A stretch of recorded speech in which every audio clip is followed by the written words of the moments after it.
wasit depan mata pelanggaran masih nunggu VAR gitu. Bisa ditebak hasilnya dan ujung-ujungnya stigmanya Liga Petani. Kalau Pep itu dia nggak menganggap satu pemain bintang. Manchester City mempertegas hegemoni di Premier League setelah meraih gelar keempat beruntun. Tapi pada sisi lainnya ada anggapan miring, yaitu Premier League sekarang menjadi liga para petani. Kita akan bahas materi tersebut bersama sebelah kiri gua ada Bang Arif seperti biasa. Sebelah kanan ada anggota baru debut menggantikan Abang Ikin, yaitu Abang Ucup.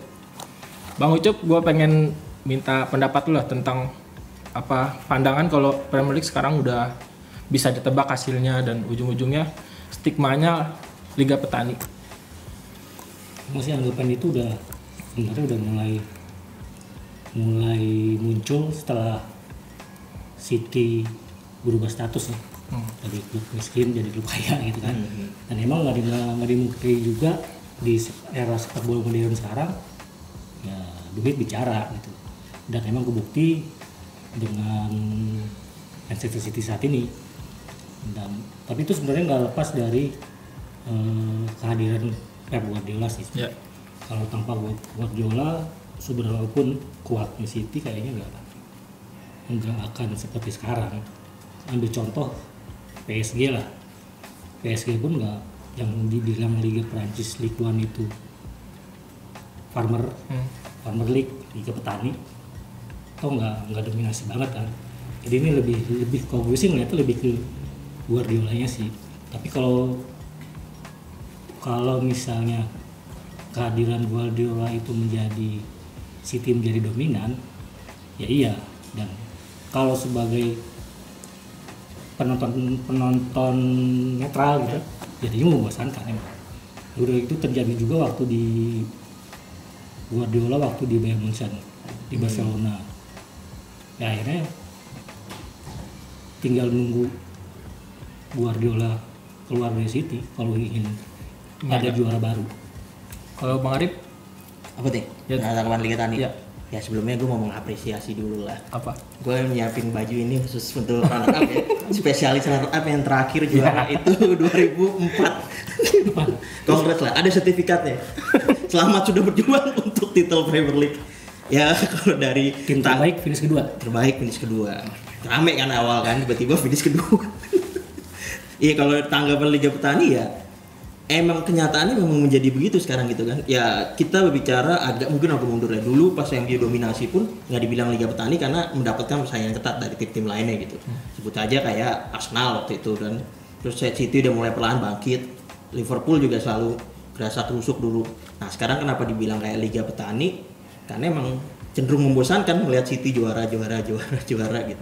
Jadi nggak aneh kalau anggapan Liga Petani itu ya sebenarnya Premier League dan liga terbaik dunia, tapi bilangnya Liga Petani. Ironis sih sebenarnya. Tapi yang bahas zaman MU itu gua kan sempat baca-baca kan lihat. Dari 19 musim awal Premier League itu MU nguasain 12, yang sisanya kayak Blackburn terus Arsenal sama Chelsea itu kan 12 itu kan kayak gambaran sebenarnya zaman dulu juga udah dikuasai oleh satu klub. Tapi mungkin sekarang persaingan juga dibilang ketat soal sampai pertandingan terakhir juga, kan? Soal persaingan itu apakah bisa menggambarkan ini sebenarnya bukan Liga Petani ini si Premier League ini karena persaingannya ya ketat-ketat juga. Itu cuman kayak narasi netizen atau media aja sebenarnya sih. Kalau bisa dilihat persaingan terbilang seru juga. Bukti sampai pekan berapa masih 3 kandidat juara kan. Setelah karena kepleset aja kan Liverpool, terus Arsenal juga plesetnya pas di lawan Aston Villa kan itu udah mulai kelihatan tuh. Tapi sebelumnya kan City juga bahkan ada 4 tim penguasa di puncak kan dalam satu musim ini kan. Terus di peringkat 2, 3, 4 Liga Champions, Liga Eropa itu saya ketat. Sebenarnya kayaknya sih cuma narasi aja sih gue bilang sih sebenarnya.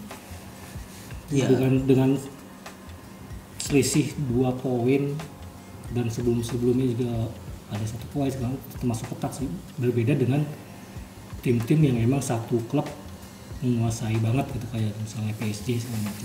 Bundesliga Iya. tuh. Nah kita harus bicara adil ketika bicara Premier League itu Liga Petani gitu. Maksudnya kita pernah melihat dulu sebelum PSG datang Lyon tuh pernah 7 kali beruntun juara Ligue 1. Itu Terus ya belum ada sebutan gitu. belum ada Liga Petani itu kan emang narasi aja di kita. Terus udah gitu di Italia kan sebelum Inter sama AC Milan udah bangkit Juventus mendominasi banget kan tuh sejak era Conte sama Allegri juara terus tuh kan Kalau misalnya disebut membosankan, iya ya kita jujur aja gitu.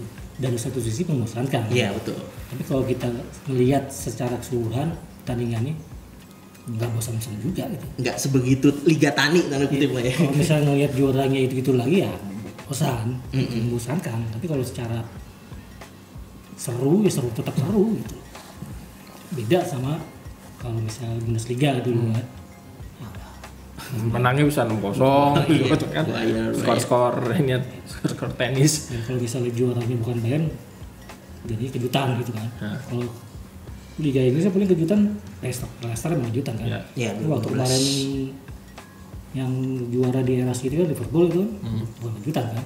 Dia emang ada persaingan gitu loh. Nggak ya di satu sisi memang membosankan kalau melihat juaranya dia terus, tapi kalau secara umum secara persaingan ya masih nggak bisa dibilang membosankan juga. Narasinya mungkin karena 4 kali juara beruntun gitu kan. City lagi gitu. Dan juaranya City gitu kan. Iya. Apa yang tempat disinggung Bang Ucup tadi faktor Guardiola nih sebenarnya dia di Barcelona menguasai, di Bayern menguasai. Nah, lu ngeliatnya gimana Rip kalau gimana sih cara menghentikan si timnya Pep Guardiola ini yang ditunjang, apalagi ditunjang dengan kekuatan finansial yang ya lu mau beli pemain apa tinggal sebut deh, dikasih cek kosong dari cek kosong. Nunggu resign. Sampai sekarang masih jadi pekerjaan rumah sih buat mau ngalahin Pep Guardiola karena dia begitu megang emang udah dominan banget gitu loh. Maksudnya bahkan ya gue masih inget itu Arteta kemarin pas kalah itu dia cuma bilang musim depan kayaknya Arsenal butuh 100 poin buat jadi juara. Sementara Mourinho waktu itu juara sama Madrid juga di La Liga waktu lawan Barcelonanya Pep juga 100 poin juga gitu. Jadi emang lo harus push to the limit dan limitnya tuh dilewatin kalau buat ngelawan timnya Guardiola gitu. Karena timnya Guardiola ini dikonsep untuk menang gitu. Udah mesin aja buat mereka gitu. Mungkin satu-satunya biar jadi seru lagi adalah ya berharap Guardiola resign kali. Sama yang 115 kali. Nah iya main 115 itu. Tapi yang karena susah ya ngalahin timnya dia. Ada juga yang menganggap si Pep Guardiola ini melatih tim yang udah jadi lah, yang udah mateng. Iya. Tapi di pada sisi lain si Jurgen Klopp bahkan yang rivalnya si Guardiola bilang, lu kasih deh pelatih siapa lu suruh ngelatih City nggak bakal bisa 4 musim beruntun ya. Itu Bang Ucup setujunya sama pandangan siapa? Ke pandangan Klopp sih. Soalnya banyak kok kalau sejarah lihat ke belakang banyak. Kalau kita lihat Galacticos juara nggak? Iya. Waktu Galacticos enggak kan? Enggak juara. Berarti sebenarnya nggak ngejamin sih kalau misalnya dengan tim dengan pemain-pemain hebat garansi juara, enggak juga deh. Malah itu lebih sulit. Malah banyak manajer-manajer atau pelatih-pelatih yang dulu kesulitan dengan banyaknya bintang. Kalau setahu gua kalau Pep itu dia nggak menganggap satu pemain bintang. Dia itu satu tim. Siapapun di latihan terakhir performanya paling bagus dia yang main. Jadi sebenarnya dan juga dari kita juga semua tahu kan gimana jeniusnya Pep gitu kan. Dia bahkan dia jadi dicontek banyak pelatih yang generasi setelahnya kan. Itu gak semua pelatih bisa begitu.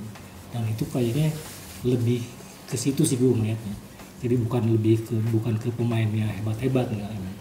Kalau misalnya pemain hebat apa pelatih hebat nggak jadi apa-apa juga. Jadi itu kreditnya Pep Guardiola di situ. Kalau gue sih ngelihatnya di situ. Sekarang berarti City udah berapa? 10 gelar ya? 10 gelar total. 10 gelar total terus 6-7 terakhir. Ada si Arsenal 13, si Liverpool 19, MU 20 dan kayaknya kayak dipaku gitu nggak naik-naik lagi. Ini apakah dari sisi itu MU mengkhawatirkan Bang Arif? Iya, kalau dari perspektif MU sih sudah seharusnya khawatir. Soalnya ini emang kelihatan masih 10 gitu, tapi kan lama-lama 11, 12, 13 terus kalau MU nggak naik-naik Ya itu kayak Liverpool kan fans MU malah ketawainnya 18 terus 18 sekarang 19 tertinggal deketin ya berarti kan emang nih kalau misalnya dari perspektif fans MU ya udah saatnya khawatir untuk melihat timnya sendiri nih nggak naik-naik gitu begitu aja stagnan sejak Ferguson pensiun gitu ya khawatir sih. Jadi, apakah timnya Pep ini udah bisa dikatakan lebih baik dari SAF? Nah itu balik lagi relatif ya lebih relatif ke perspektif masing-masing gitu kalau gue sendiri ngelihatnya itu dua tim Manchester yang punya cara bangun tim itu beda gitu. Kalau MU itu ngebangunnya pemain muda kan, makanya dulu ada Sir Matt Busby Boys, terus Fergie juga dengan angkatan 92-nya. Itu semua dibangun dari pemain muda, direkrut pemain muda, digembleng, jadi bintang sama Ferguson. Habis itu kan ya dari situ revenue MU udah mulai terkenal, nama brandnya udah jadi segala macem. Dan pada akhirnya yang diingat adalah beberapa tahun terakhir pokoknya sejak Ferguson itu MU rekrutmennya paling banyak lah, gue nggak tahu total berapa money yang udah keluarin, yaitu prosesnya seperti itu jadi emang dari pemain muda terkenal sukses terus baru jadi ada duitnya kan baru beli main bintang. Nah sementara Man City ini dia ngebangunnya dengan duit Arab tiba-tiba kan datang itu 2008 apa kalau nggak salah itu dibeli. Terus habis itu perlahan kan investasi itu datang kan, pemain-pemain bintang direkrut, terus dibenerin manajemennya, direkrut kayak Siki Berstein, pada datang semua ya. Pada akhirnya 2016 mereka merekrut Pep Guardiola dan Ferguson ngomong gitu, City mendapatkan merekrut Guardiola tuh rekrutan yang gede banget gitu. Cuman Ferguson bilang cuman buat Guardiola nggak bakal mudah gitu dapetin titel Liga di Premier League dan akhirnya dibuktikan bisa gitu dengan 4 titel Liga beruntun. Cara mainnya Pep akan sulit diterapkan di Premier League katanya kan. Nah, iya. Tapi ternyata ya kebukti bahwa itu bisa. Makanya balik ke relatif ke masing-masing perspektif nih, maksudnya untuk fans City ya lo menerima tim lo begini gitu. Legenda-legenda sebenarnya ya Aguero, Company, legenda yang dibangun dari duit gitu. Makanya yang sebenarnya City pas udah punya duit pun awal-awalnya kan masih emang levelnya meningkat. Tapi dia masih mensejajarkan sama klub-klub lain kan. Nah, benar tuh. Kan waktu itu kan Pellegrini, terus Mancini ya kan. Baru pas berubah drastis tuh pas De Gea masuk, Guardiola masuk. Itu udah timnya Guardiola tuh udah gitu. Tapi siapa sih Guardiola ini kan juga apa ya membela diri lah. Dia bilang sebenarnya kalau dalam beberapa musim terakhir pengeluarannya Liverpool terus MU, Arsenal itu kan lebih tinggi dari Man City. Lu gimana bang dengan pembelaan Pep Guardiola itu? Ya itu tadi, balik lagi kalau misalnya punya duit, kalau nggak bisa belanjain ya sama aja ya. Bohong kan? Contoh kayak sang tetangga, Iya. beli Anthony 100 juta. Cuma buat muter-muter. Mungkin kalau yang secara pendapat gue sih duit sama, cuman Pep selalu dapat yang dia mau. karena reputasi yang udah dibangun juga ya, jadi pemain pengen selalu dapat yang dia mau dan City udah ada dalam sebuah sistem. Jadi cuma udah ngerekrut jadi kalau misalnya nggak perlu ngerekrut gede-gede lagi. Back tengah nih, udah siapa nih back tengah paling secara statistik paling bagus? Misalnya kemarin Dusko Guardiola masuk nih sama kriteria Jan kan ya, 4. Terus misalnya Claudio Bravo, wah kurang nih sama skemanya dia, sama sistemnya dia. Siapa nih ambil Ederson, dapat gitu. Jadi selalu dapat yang dia pengen. Itu pun nggak terlepas dari pondasinya udah ada gitu. Pondasinya udah ada, jadi kelihatannya pembeliannya dikit tuh. Maksudnya dia cuma beli 1-2 ya kalau. Tapi sekali beli mahal. Nah, gitu. Jadi pemain squadnya udah bagus, lu nggak perlu nambal sana sini gitu kan. Jadi kalau misalnya per musim dibandingin sama tim-tim lain, klub-klub lain, pengeluarannya nggak beda jauh gitu. Cuma kalau emang di total dari awal, itu juga nggak beda jauh juga sebenarnya. Sama Chelsea juga belum nggak beda jauh kan. Dan dia pernah kan di eranya Guardiola tuh ngerekrut back sampai 200 juta kan. Dan rekrut kayak Walker, terus siapa lagi tuh? Itu kan pas John Stone. Awal kan? Iya. Itu jadi pilar semua tuh terbukti tuh bertahan sampai berapa tahun. Gitu. ya intinya dia tahu lah apa yang dia butuhkan. Jadi memang ada 1-2 yang nggak jalan ya. Calvin Phillips. Ya kali itu Calvin Phillips. Tapi Calvin Phillips didatangkan memang dibutuhkan kan, dia butuh pemain yang di gelandang, lapisnya Rodri. Tapi ya Rodri siapa yang mainin gitu kan. Terus kalau misalnya tadi Arif bilang pemain muda gitu. Pep juga terkenal sebagai Pengorbit. Sekarang Foden mas, ya kan. Jadi Mendoku juga muda. Jadi sebenarnya nggak ada yang beda sih sebenarnya, yang bikin spesial ya sosok Pepnya aja, sama kualitas Pepnya gitu. Selain Man City yang udah jadi juara, sebenarnya apalagi sih yang menarik di pekan terakhir kemarin? Banyak itu, salah satunya farewell itulah Mr. Jurgen lah kan, the normal one. Itu gue nggak lihat sih farewell gimana, nangis nggak bang? Kayaknya penuh haru di Anfield kayak. Darwin Nunes katanya nggak tepuk tangan. Itu gimana cerita ya di medsos? Gue lihat juga nggak tepuk tangan. Nangis tren doang Ya. Kirain pada nangis gitu kan? Paling tren Van Dijk. Ya cuma kalau buat support, lebih banyak supporter sih yang nangis kayaknya. Ya, Banyak supporter. dan benar memberikan kenangan di 9 tahun ya kan. Soalnya dia tuh apa ya spesial sih sebenarnya. Kalau spesial gak hanya buat klub tapi buat kota Liverpool sendiri gitu. Jadi dia ada spiritnya lah. Jadi dia kehilangannya di situ sih, lebih ke situ. Iya, terlepas dari narasi maksudnya selama 9 tahun cuma satu Premier League gitu kan ada tuh di media sosial gitu. Lebih buat Merseyside itu spesial itu. Lebih dari itu. 30 tahun coy. Ya itu sudah fungsi. Gue bahkan yang lihat dari luar aja ya itu 30 tahun nggak ada yang bisa ngakhirin titel, ya dia datang Dan ngakhirin. dia langsung dapat tanda petik dukungan dari Liverpool kota itu. Pas hari pertama dia udah dapat dukungan gitu langsung gitu. Dengan press conference-nya yang the normal one itu langsung bisa dilatih, dan dia juga tahu caranya ngambil hati publik, jadi dapat dukungan. Jadi yang kehilangan tuh sebenarnya bukan hanya Liverpool sih, kalau yang gua lihat sih. Jadi setiap Premier League cara ini ya. Dunia, sepak bola dunia. Sepak bola dunia tuh kehilangan Klopp sih gue bilang. Soalnya dia sosok yang unik ya. Gak pernah sebentar dia ngelatih klub ya. Di Mainz juga 7 tahun, di Dortmund 7 tahun, ini 9 tahun. Jadi emang sosoknya sosok unik dan emang kayaknya disukai ya. Di klub manapun perpisahannya pasti begini gitu. Waktu di Mainz begini, waktu di Dortmund begini juga kan. Jadi sambutan dari di Liverpool begini juga. Dan itu ada semua klub yang dia, kalau kita misalnya tanya nih klub mana yang kedepannya nih setelah istirahat lama, ya klub-klub yang mirip-mirip ini aja. Ini 3 klub mirip. Kata Lineker, dia denger kutipan jadi presiden Dortmund dia ntar.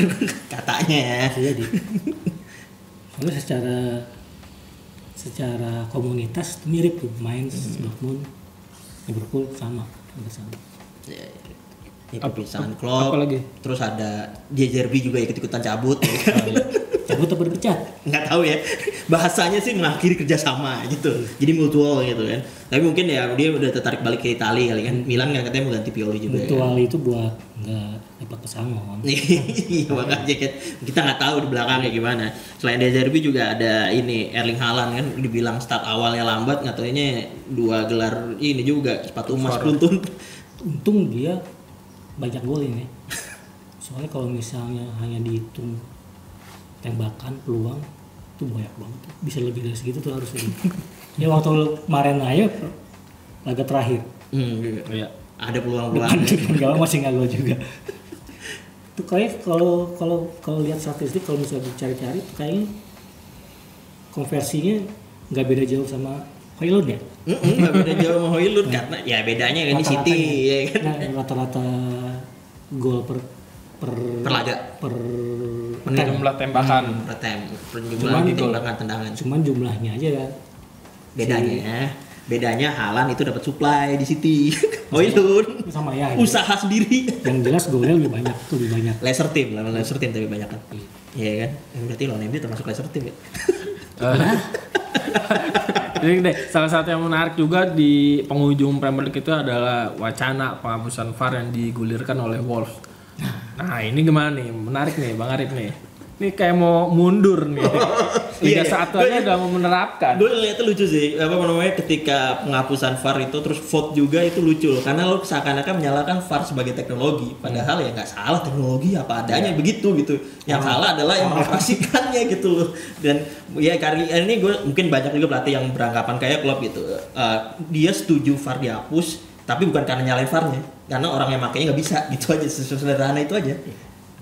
si Harry Maguire ngomongnya VAR dia setuju dihapus dan dia pengen cuman buat offset doang kayak penalti gitu-gitu. Ya udah balik lagi ke keputusan wasit. Ini Bang Ucup di tim mana nih? Di sisi yang mana?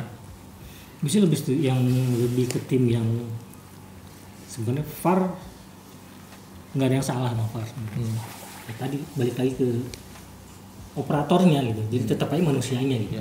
Manusianya yang mengoperasikan. Sebenarnya jadi dari PJMOL ini sendiri sepertinya sih belum punya pedoman yang pasti gitu ya. Selalu berubah gitu. Itu berdampak ke wasit di lapangan. Mereka sendiri jadinya kan yang dipermasalahkan itu konsistensi. Di pertandingan ini penalti, di pertandingan berikutnya enggak, padahal sama gitu. Dan juga yang sering diperbincangkan tuh yang jadi topik itu VAR itu jadi mewasiti wasit gitu. Jadi bukan kan kalau awalnya VAR dibentuk itu dibikin itu untuk sebagai membantu wasit. Ini sekarang jadi mengatur wasit gitu. Jadi keputusannya tergantung VAR gitu.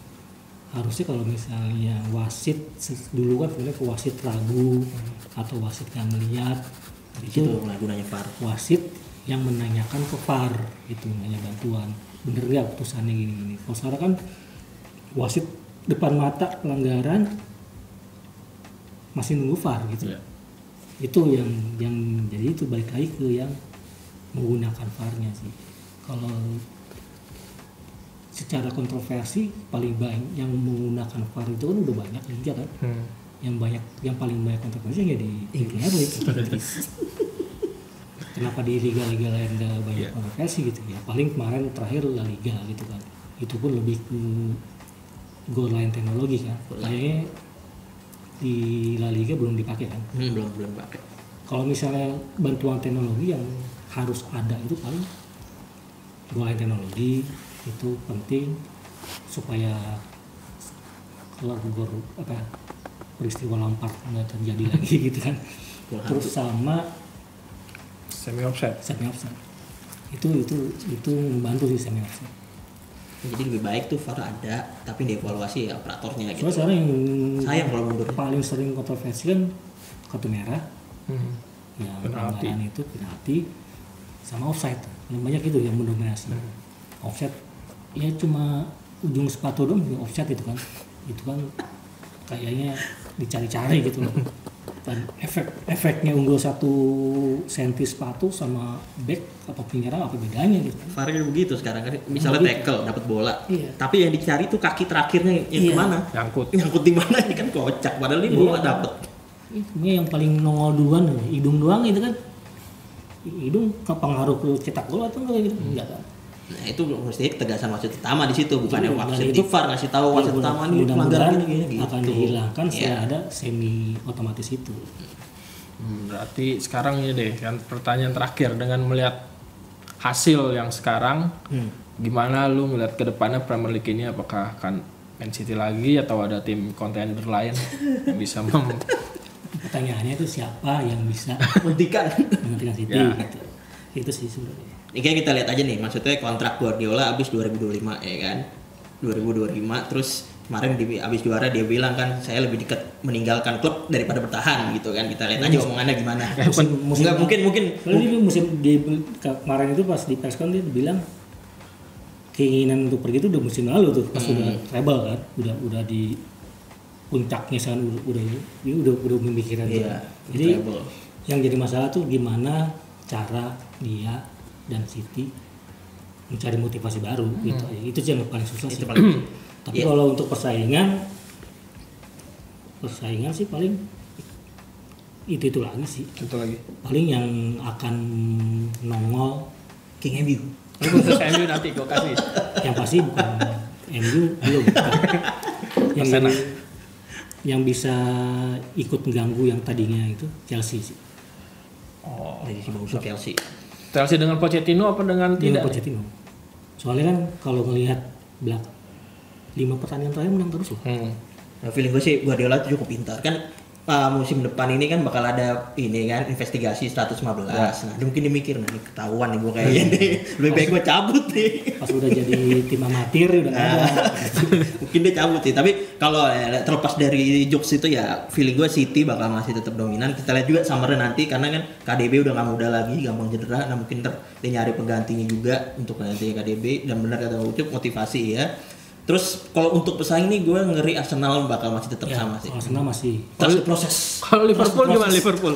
Liverpool dengan Arne Slot. Mas Arne Slot. Malah telur. Itu Bung Binder. nunggu setengah musim lah. Setengah musim dulu lihat baru kelihatan.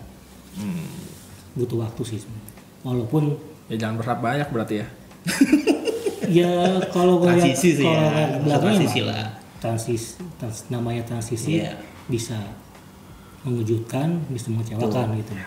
Selalu kayak musim tamunya MU sama pelatih baru kan. Iya. Keren gila lo. Walaupun banyak yang bilang ini udah jadi nih, tinggal ditambah doang gitu. Tapi kalau kita lihat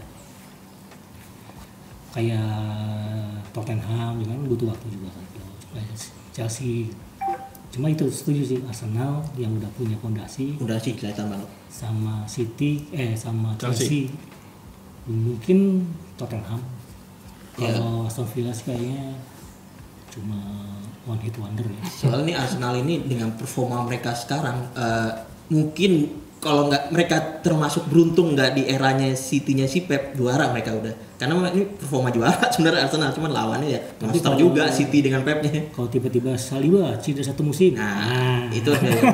Ini karena Arsenal laki nggak ada cedera yang parah soalnya, cuma Jurien Timber yang semusim penuh tuh. Sisanya ya full fit semua gitu. Tapi emang defense-nya paling Kuat, paling terbaik di liga itu. Ya berarti buat fans-fans tim lain selain Man City berarti doanya dua nih. Pep Guardiola nggak memperpanjang kontrak sama yang 115 ini berbuah keputusan apa membuat City degradasi. Karena soal performa nggak usah ditanya lagi. Oke, kita akan ketemu nih di next episode dengan tema-tema yang gak kalah menarik dari ini. Oke, dadah.